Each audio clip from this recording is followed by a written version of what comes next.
Welcome back, Caymans. Mr. Eicher here, and there you are, doing your Q0 to Q5 review. We're going to do some of these questions together in class, but others we're doing right here in this video, such as number 7, 8, 10, and 12. Number 7, we're going to do 2 of these 6. Now the directions say to solve the following quadratic equations, choose at least one of them to factor. Choose one of them to complete the square. Choose one to use the square root property and one to use the quadratic formula. We'd like you to be familiar with all of those different methods. So I'd like to do A and B and see what we could do with those. Let's say, for instance, you wanted to try to factor A. You could be thinking, well, what are factors of 1 times negative 11? What are factors of negative 11 that will add to negative 12? Well, if you wrote the factors of negative 11, that's a pair, and this is a pair, that's it. Neither one of those will add to 12. So this is actually not factorable over integers. So if it's not factorable, how about we try to complete the square? That's what we'll write on this line here. That's the method we'll use. I'd like to complete the square when we have a leading coefficient of 1. Yet it's not factorable. So if we rewrote this to complete the square, we're going to leave ourselves some space, and we're going to add 11 to both sides. And to complete the square, the formula we use is b over 2 squared, and here our b value is 12. So we're going to do 12 over 2 squared, and that goes in those lines, which that would be a 36.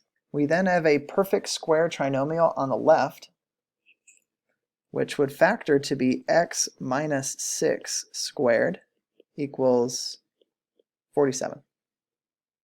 At this point, we can square root both sides, so we get plus or minus the square root of 47. 47 is prime, so we're not going to have to evaluate that at all.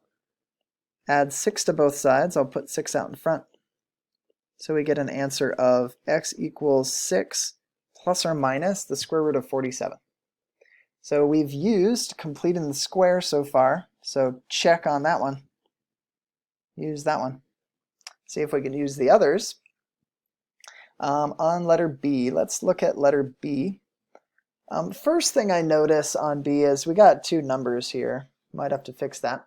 But the second thing that I notice is 9 and 16 are both perfect squares.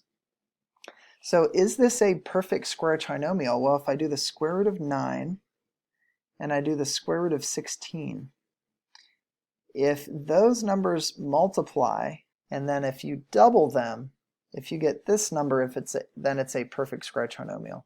So if you do 3 times 4 and then double it, if that's the same as this middle number, it's a perfect square trinomial. And it actually turns out that it is. So with a perfect square trinomial like this, we can use the square root property. Square root property. So what we're going to do is we're going to factor the left with that special perfect square trinomial pattern. We would have 3x times 3x is 9x. We have 4 times 4 is 16.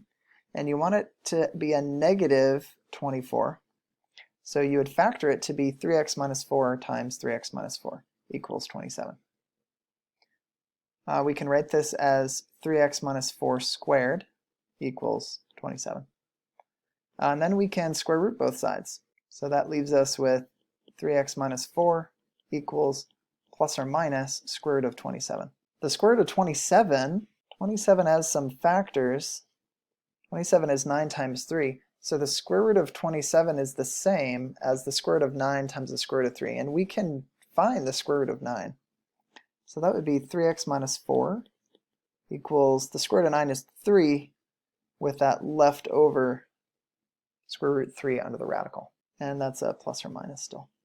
So then we add 4 to both sides, 4 plus or minus 3 root 3, and then divide by 3. And both of these terms divide by 3, so we have a long quotient there. And that's our answer. We could leave it like that. If you wanted to write it as like 4/3 plus or minus root 3. That would be equivalent, but I'll just leave it as what I have circled there. That was number 7. We were able to use the square root property.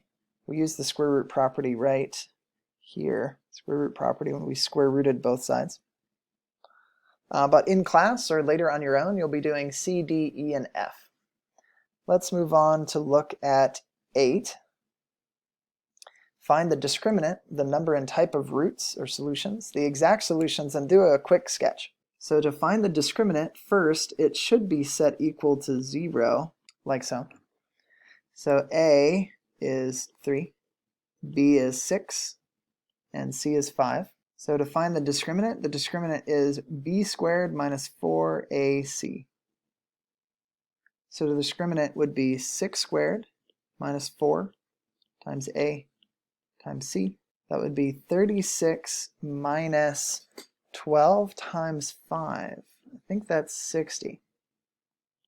So we get a discriminant of negative 24. The number and type of roots, you can tell, since we have a negative discriminant, since negative 24 is less than 0, since it's negative, we have 2 imaginary roots, also known as no real number roots, no real roots.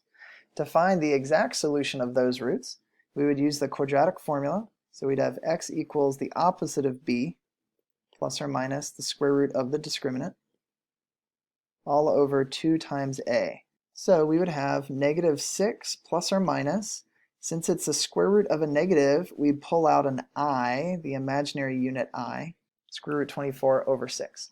Now this square root of 24 here, 24 has some factors that we could square root, like square root 4 times square root 6. 4 times 6 is 24. And the square root of 4 is 2. So we could write this as negative 6 plus or minus 2i square root 6 all over 6. This is one we should probably simplify from there. Since we have this 6 here, we can divide 6 by 6 and 2 by 6. So we would have a final answer of negative 1 plus or minus I root 6 over 3. So that would be our answer. Let me highlight it since there's a lot of writing there. This would be our exact solution. Negative 1 plus or minus I square root 6 all over 3. A very quick sketch. It was a very quick. We mainly want to know that you understand when we say that there are 2 imaginary roots, that we would get a parabola that looks like this. There are no x-intercepts. So if you get a negative discriminant, you get no x-intercepts. You'll try one like that later on your own or in class, letter B. But let's look at our final 2 we're going to look at together, number 10 and number 12. Number 10 is find the value of c. That would make x squared plus 3/5 x plus c a perfect square trinomial. So basically we need to complete the square. So our formula to complete the square is b over 2 squared. Our b value is 3/5, so we have 3/5 over 2 squared. A little trick to help you out when you have a fraction divided by a whole number. The denominator multiplies with the other denominator. So we would get 3/10 squared. Why is that exactly? Well, if you had 3/5 divided by 2, that's the same as 3/5 times 1 over 2 multiplied by the reciprocal, and that would be 3 over 10. So the value of c that we would need is 9/100ths. So c equals 9 over 100. So if we wanted to write this as a perfect square trinomial, factored, we would have x plus 3/10 squared.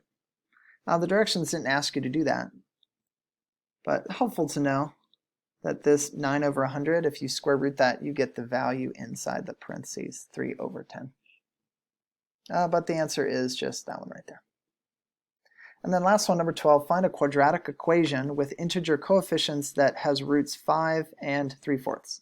So if the roots are 5 and 3/4, what were the original binomials that we had to get there? Well, one of them must have been x minus 5 set equal to 0. So subtract 5 from both sides.